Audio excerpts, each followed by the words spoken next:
Retail investors के लिए IT stocks हमेशा एक कंफर्ट जोन रहे हैं। Strong brands, global clients, clean balance sheet, regular dividends. But quarter 4 financial year 2026 results के बाद एक क्वेश्चन स्टैंड आउट हो रहा है। क्या ये सेक्टर सिर्फ एआई डिस्ट्रप्शन से बचने की कोशिश कर रहा है या क्वाइटली अपनी नेक्स्ट ग्रोथ साइकिल बिल्ड कर रहा है? इसी को डिकोड करने के लिए हमने बनाया है एक सिंपल आईटी रिजल्ट स्कोरबोर्ड, जहां देखेंगे कौन सी कंपनीज रियल एग्जीक्यूशन दिखा रही है, कौन सी सिर्फ स्टेबिलिटी और कौन सी वैल्यूएशन में ऑलरेडी फ्यूचर ऑप्टिमिज्म प्राइस कर चुकी है। सो वीडियो एंड तक देखना to get your answers. Broad industry outlook. सबसे पहले इंडस्ट्री का बिगर पिक्चर समझना जरूरी है। इंडिया की टेक्नोलॉजी सेक्टर अब $315 बिलियन रेवेन्यू स्केल तक पहुंच चुकी है, रफली 6.1% ग्रोथ के साथ, और डायरेक्ट एम्प्लॉयमेंट भी नियरली 6 मिलियन के आसपास एक्सपैंड हो चुका है। बट बिगर इनसाइड नंबर्स से ज्यादा बिजनेस मॉडल का शिफ्ट है। आईटी सेक्टर अब सिर्फ लो कॉस्ट आउटसोर्सिंग या मेंटेनेंस कॉन्ट्रैक्ट्स की स्टोरी नहीं रहा। एआई एक्सपेरिमेंटेशन से एक्चुअल डिप्लॉयमेंट फेज में आ चुका है। क्लाइंट्स अब सिर्फ टूल्स नहीं, मेजरेबल आरओआई डिमांड कर रहे हैं, और कंपनीज भी हेडकाउंट लेड ग्रोथ से कैपेबिलिटी लेड ग्रोथ की तरफ मूव कर रही है। यही वजह है कि AI, cloud, cyber security, regulation, governance and ecosystem partnership अब इंडस्ट्री के रियल ग्रोथ ड्राइवर्स बन रहे हैं। इंडिया के लिए भी पोजीशनिंग चेंज हो रही है, from being a cost efficient delivery hub to a high trust reliable technology partner for global enterprises. Framework for retail investors अब सिर्फ रेवेन्यू ग्रोथ देखना इनफ नहीं है, क्योंकि रियल स्टोरी नंबर्स के अंदर छुपी है। तो चलिए स्कोर बोर्ड से देखते हैं कि क्वार्टर 4 फाइनेंशियल ईयर 2026 में कौन सी कंपनीज ट्रेंड दिखा रही है, कौन सी सिर्फ स्टेबिलिटी और कौन सी वैल्यूएशन में एक्सपेक्टेशन से ज्यादा आगे भाग चुकी है। Score board 1, CC sales growth. अब स्कोरबोर्ड स्टार्ट करते हैं with CC revenue growth. Constant currency growth का सिंपल मतलब है करेंसी मूवमेंट का नॉइस हटाकर कंपनी का एक्चुअल बिजनेस मोमेंटम देखना, क्योंकि अगर रूपी वीक होता है तो रिपोर्टेड रूपी रेवेन्यू ऑटोमेटिकली बेटर दिख सकता है। बट सीसी ग्रोथ ये बताता है कि क्लाइंट से रियल डिमांड कितनी आ रही है। इस स्कोरबोर्ड में ओरेकल क्लियरली नंबर 1 पर है with 8% year on year and 18% quarter-on-quarter CC revenue growth, which means latest quarter में business momentum सबसे sharp यही दिख रहा है। LTIM rank 2 पर है with 7% year-on-year and 1.2% quarter-on-quarter growth.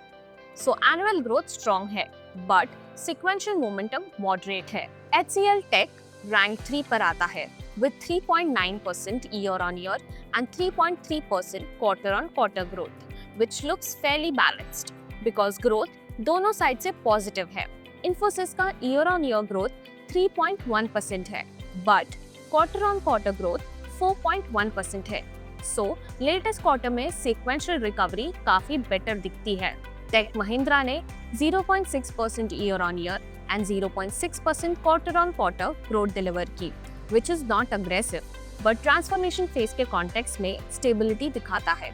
Wipro and persistent systems दोनों का ईयर ऑन ईयर ग्रोथ -0.2% है, while quarter on quarter growth 0.2% है। सो यहाँ डिमांड एनवायरनमेंट सॉफ्ट दिखता है, but quarter on quarter decline नहीं हुआ। टीसीएस का ईयर ऑन ईयर ग्रोथ -2.4% है, but quarter on quarter growth 1.2% positive है, which means full year comparison weak है, लेकिन लेटेस्ट क्वार्टर में सम स्टेबलाइजेशन विजिबल है। ओवरऑल सीसी रेवेन्यू क्वार्टर ये बताता है कि आईटी सेक्टर में रिकवरी एक स्ट्रेट लाइन में नहीं आ रही। कुछ कंपनीज एक्सेलरेट कर रही है, कुछ बस स्टेबलाइज हो रही है। Scoreboard 2, PAT growth. अब सेकंड मैट्रिक है PAT growth, which implies company का बॉटम लाइन परफॉर्मेंस। रेवेन्यू बढ़ना इंपॉर्टेंट है, बट अगर वो रेवेन्यू प्रॉफिट में कन्वर्ट नहीं हो रहा तो ग्रोथ की क्वालिटी क्वेश्चनेबल हो जाती है।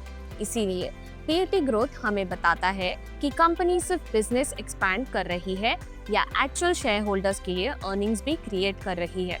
इस स्कोरबोर्ड में परसिस्टेंट सिस्टम्स रैंक 1 पर आता है with 33.73% year-on-year PAT growth, and 4.52% quarter on quarter growth. यहाँ एनुअल प्रॉफिट ग्रोथ सबसे स्ट्रॉन्ग है, बट सिक्वेंशियल ग्रोथ मॉडरेट है, which means कंपनी का ओवरऑल प्रॉफिट मोमेंटम स्ट्रॉन्ग है, लेकिन क्वार्टर 4 में जंप एक्सट्रीम नहीं था। Oracle Financial Services रैंक 2 पर है with 30.72% year on year and 38.07% quarter on quarter PAT growth. Actually, quarter on quarter basis पर सबसे sharp profit acceleration Oracle में दिख रहा है, which makes its short-term earnings momentum very strong. Infosys rank 3 पर है with 20.87% year on year and 12.74% quarter on quarter growth, making it one of the most balanced performers. Because annual growth भी healthy है और sequential recovery भी visible है।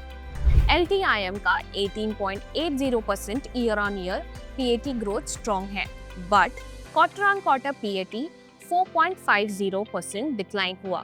So latest quarter में profit pressure visible है। Tech Mahindra ने 16.04% year on year and 3.57% quarter on quarter growth deliver किया, which is decent for a turnover story, but top performers के comparison में acceleration softer है। TCS का PTA 12.22% year on year and 3.8% quarter on quarter grow हुआ है, जो scale के हिसाब से स्टेबल परफॉर्मेंस है।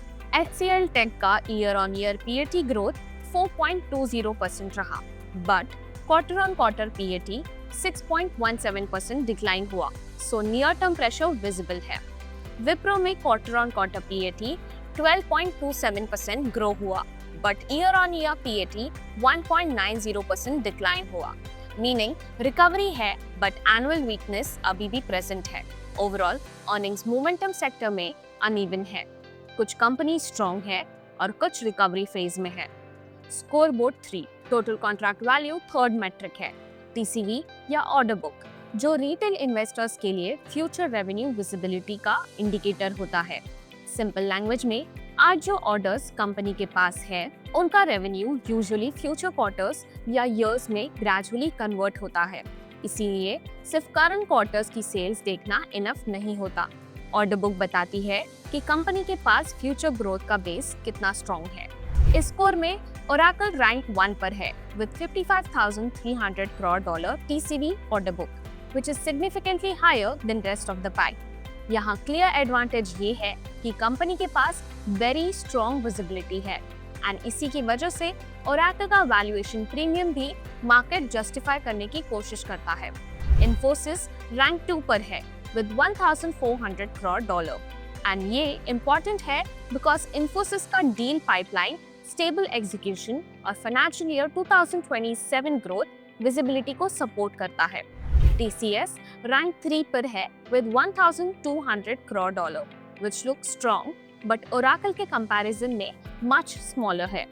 TCS के केस में scale, client depth and execution credibility order book के साथ कंबाइन होता है। HCL टेक रैंक 4 पर है with $930 crore, which shows that despite recent softness, company के पास future revenue conversions के लिए decent pipeline है। LTIM रैंक 5 पर है with $660 crore एंड ये नंबर कंपनी के ग्रोथ प्रोफाइल को सपोर्ट करता है, बट टॉप 3 कंपैरिजन में विजिबिलिटी स्लाइटली लोअर है। टेक महिंद्रा रैंक 3 पर है with $380 crore, so turnover story के लिए डील कन्वर्जन्स इंपॉर्टेंट हो जाता है। विप्रो रैंक 7 पर है with $340 crore, जहां चैलेंज ये है कि ऑर्डर बुक को एक्चुअल रेवेन्यू ग्रोथ में कन्वर्ट करना होगा, स्पेशली बिकॉज गाइडेंस कॉशियस है। परसिस्टेंट रैंक 8 पर है with $240 crore, बट यहाँ कॉन्टेक्स्ट इंपॉर्टेंट है। एब्सोल्यूट ऑर्डर बुक स्मॉलर है, लेकिन कंपनी का revenue and PAT growth strong है, सो एग्जीक्यूशन क्वालिटी अभी भी इम्प्रेसिव है। Recent major deals, now major deals की बात करें तो यहाँ पिक्चर काफी इंटरेस्टिंग है। TCS के क्वार्टर 4 TCV में Marks and Spencers, UK telecom operators and American health care and pharmacy retails जैसे मेगा डील्स इंक्लूडेड थे। Infosys ने Ralph Lauren, Hertz एंड BP के AI यूज केसेस डिस्कस किए। जहां AI personalisation, COBOL modernisation and AI agent से measurable efficiency outcomes आए। Tech Mahindra ने ऑरेंज बिजनेस के साथ 5-year ग्लोबल पार्टनरशिप अनाउंस की, plus north America OEM, Fortune 500 energy major and public health alliance deals highlight किए। HCL tech ने AI factory, semiconductor AI engineering, biopharma physical AI, medtech cyber security and industrial modernisation deals discuss किए। विप्रो का focus consulting led AI powered large deals पर है, while Persistent ने pharma, BFSI, public safety, legacy modernisation and enterprises data readiness use cases highlight किए। Scoreboard 4 EBIT margin scoreboard में EBIT operating margin का role बहुत important है, because ये बताता है कि कंपनी अपने रेवेन्यू को ऑपरेटिंग प्रॉफिट में कितनी एफिशिएंटली कन्वर्ट कर रही है। इस टेबल में ओरेकल क्लियर रैंक 1 पर है with 32.0% operating margin, which is significantly higher than rest of the pack। ये बताता है कि ओरेकल का business model more profitable and asset light software led nature का है। इसी वजह से मार्केट उसे प्रीमियम वैल्यूएशन भी देता है। TCS रैंक 2 पर है विद 25.3% मार्जिन एंड ये large scale IT service space में बेस्ट इन क्लास प्रॉफिटेबिलिटी दिखाता है। TCS का साइज ह्यूज है, बट फिर भी मार्जिन लीडरशिप मेंटेन करना एग्जीक्यूशन स्ट्रेंथ का सिग्नल है। इन्फोसिस रैंक 3 पर है विद 20.9% मार्जिन, जो स्टिल वेरी स्ट्रॉन्ग है एंड कंपनी के 20 to 22% मार्जिन गाइडेंस बैंक के अंदर कंफर्टेबली फिट होता है। HCL टेक रैंक 4 पर है with 17.9% margin, which shows decent profitability. Although recent softness के कॉन्टेक्स्ट में मार्जिन स्टेबिलिटी मॉनिटर करनी पड़ेगी। विप्रो रैंक 5 पर है with 17.3% margin, so margin decent है, बट इशू ये है कि रेवेन्यू मोमेंटम अभी वीक है, इसीलिए मार्जिन को ग्रोथ सपोर्ट की जरूरत है। Persistent रैंक 6 पर है with 16.3% मार्जिन, बट यहाँ कॉन्टेक्स्ट इंपॉर्टेंट है। मार्जिन लोअर है, लेकिन company growth and PAT momentum में स्ट्रॉन्ग परफॉर्म कर रही है। LTIM रैंक 7 पर है with 15.4% margin, which is slightly lower than larger peers. So operating leverage improve होना important होगा। टेक महिंद्रा रैंक 8 पर है with 13.8% margin, lowest in the table, but यही टर्नओवर स्टोरी का बेस भी है, बिकॉज अगर कंपनी मार्जिन्स इंप्रूव करती है तो अर्निंग ग्रोथ का स्कोप ओपन हो सकता है। स्कोरबोर्ड 5 एट्रिशन का मतलब होता है एम्प्लॉयज का कंपनी छोड़ना। IT कंपनीज के लिए ये इम्पोर्टेंट है, बिकॉज हाई एट्रिशन से hiring cost, training cost, delivery disruption और मार्जिन प्रेशर बढ़ सकता है। इस स्कोरबोर्ड में टेक महिंद्रा सबसे बेटर है with 12.1% attrition, followed by HCL Tech at 12.5% and Infosys at 12.6%, which shows good talent stability. Persistent 13.0%, LTIM 13.3%, TCS 13.7% and Wipro 13.8%, slightly higher है, but still controlled range में है। Oracle का attrition data available नहीं है, so comparison avoid करना better होगा। Overall, attrition sector-wide normalized है, and this supports margin because replacement cost और salary pressure अभी excessive नहीं दिख रहा। Valuation PE में market का mood clearly visible होता है, because PE सिर्फ cheap या expensive नहीं बताता, ये future expectation भी reflect करता है। Here, Infosys 15.93 times and Wipro 15.95 times सबसे cheap bucket में है, but दोनों का reason different है। Infosys stable margin के बावजूद moderate growth expectations पर trade कर रहा है, while Wipro में market revenue turnover का proof wait कर रहा है। TCS 17.12 times पर quality के हिसाब से reasonable लगता है, because margin profile strong है, but growth mature है। HCL Tech 18.75 times पर stable execution का valuation ले रहा है, दो recent softness premium limit करती है। LTIM 23.60 times higher growth expectation price कर रहा है, but sequential PAT pressure monitor करना होगा। Tech Mahindra 28.88 times current number से ज्यादा टर्नओवर ऑप्टिमिज्म रिफ्लेक्ट करता है। Oracle Financial Services 32.07 times and Persistent 39.26 times premium bucket में है, मीनिंग मार्केट इन दोनों से superior growth, profitability and consistency expect कर रहा है। बिगर इनसाइट सिंपल है, लो पीई तभी अट्रैक्टिव होता है जब ग्रोथ रिकवरी हो और हाई पीई तभी जस्टिफाइड होता है जब एग्जीक्यूशन कंसिस्टेंटली स्ट्रॉन्ग रहे। AI uses and management guidance, यहाँ आईटी सेक्टर का सबसे इम्पोर्टेंट शिफ्ट समझना जरूरी है and that is AI. AI अब सिर्फ फ्यूचर थीम या प्रेजेंटेशन कीवर्ड नहीं रहा, बल्कि हर कंपनी के strategy, deal wins, margin planning और फाइनेंशियल ईयर 2027 गाइडेंस का एक्टिव पार्ट बन चुका है। टीसीएस का annualised AI service revenue $2.3 billion तक पहुंच गया है एंड हाइपरवॉल्ट के through company AI infrastructure site पर भी न्यू ग्रोथ लेयर बिल्ड कर रही है। Infosys Topaz Fabric, Cobalt, OpenAI, Anthropic and GitHub Copilot adoption के through AI net modernisation push कर रहा है, जहां फोकस लेगेसी सिस्टम्स को मॉडर्नाइज करने और प्रोडक्टिविटी इंप्रूव करने पर है। HCL टेक का advanced AI revenue $155 million quarterly and $620 million annualised run rate पर है, but financial year 2027 guidance 1 to 4% CC revenue growth का है, which shows cautious optimism. Infosys ने फाइनेंशियल ईयर 2027 के लिए 1.5 to 3.5% CC growth and 20 to 22% margin guidance दिया, while Wipro का -2% to 0% quarter on quarter CC guidance सबसे कॉशियस है। Tech Mahindra ने पीयर एवरेज से higher organic CC growth and 15% EBIT margin target reiterate किया, while persistent AI adoption accelerate expect कर रहा है, especially tech companies and enterprises में। Shareholder reward, dividend and buyback, अब एक और पैटर्न क्लियरली विजिबल है। ग्रोथ एनवायरनमेंट कॉन्शियस है, बट आईटी कंपनीज के बैलेंस शीट्स अभी भी कैश रिच है एंड इसी कैश को मैनेजमेंट शेयर होल्डर्स के साथ अग्रेसिवली शेयर कर रहा है।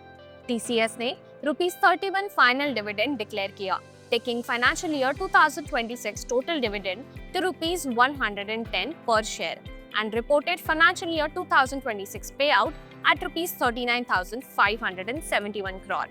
Infosys ने ₹25 final dividend announce किया, taking financial year 2026 total payout to ₹48 per share, up 11.6%. HCL Tech ने ₹24 per share dividend announce किया, total financial year 2026 dividend to ₹60 per share and payout ratio 97.6% रहा। Take Mahindra ने ₹36 final dividend announce किया, taking total financial year 2026 dividend to ₹51 per share, its highest ever, with payout ratio 104% of PAT. Wipro के case में report says board approved ₹15,000 crore buyback at ₹250 per share, along with ₹11 final dividend, which is a clear signal that management wants to reward shareholders despite weak revenue guidance. Conclusion: For some investors, biggest takeaway ये है कि IT sector को अब old outsourcing lens से देखना risky है.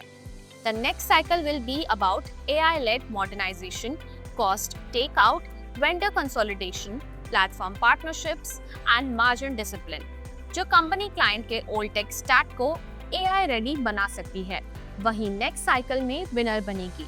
And that is why this quarter का score board सिर्फ नंबर्स का कंपैरिजन नहीं था, ये एक ट्रांजिशन मैप था। ग्रोथ स्लो हो सकती है, बट ट्रांसफॉर्मेशन फास्ट हो रही है।